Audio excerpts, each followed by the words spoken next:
Way to my honourable friend. I thank the member for giving way. I was simply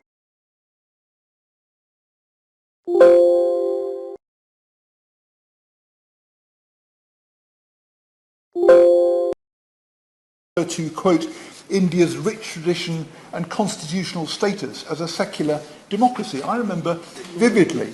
Yes, I'll give way to my honourable friend.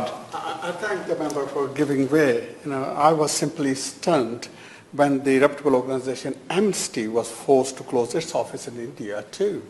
The suffocation of minority rights and the lack of freedom of expression has also been illustrated by the ongoing conflict in Kashmir, the farmers' protest and the persecution of minorities which you have mentioned, including the Christians and the Dalits.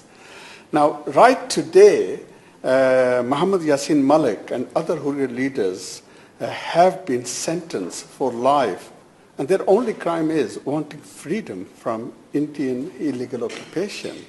So do you agree, the Honourable agree with this, that the Parliamentary Group on Human Rights, that India is a diminishing democracy? Well, I do agree with him. The situation is very worrying. I remember vividly the pride of Muslim constituents with roots in India, in their home country, when I was first elected. But that's all drastically changed. There have been new laws to make things difficult, specifically for Muslim citizens. Our Prime Minister's state visit to India last month took place against a backdrop of interreligious violence in Delhi and the demolition of Muslim-owned buildings. The Christian charity Open Doors, which launches its watch list every year in Parliament, now designates India as the 10th worst country in the world in which to be a Christian. It's been sliding down other indices as well. It's ranked 150 out of 180 countries in the latest World Press Freedom Index. Freedom House ranked India as only partly free in its Freedom of the World report this year edition, noting that, quote, the Constitution guarantees civil liberties, including freedom of expression and freedom of religion, but harassment of journalists, NGOs and other government critics has increased significantly.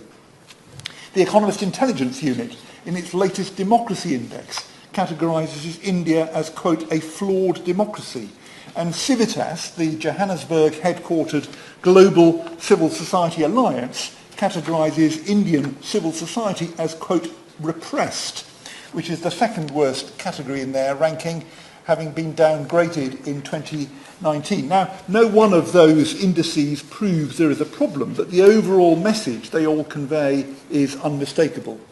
The 2020 changes to the FCRA have affected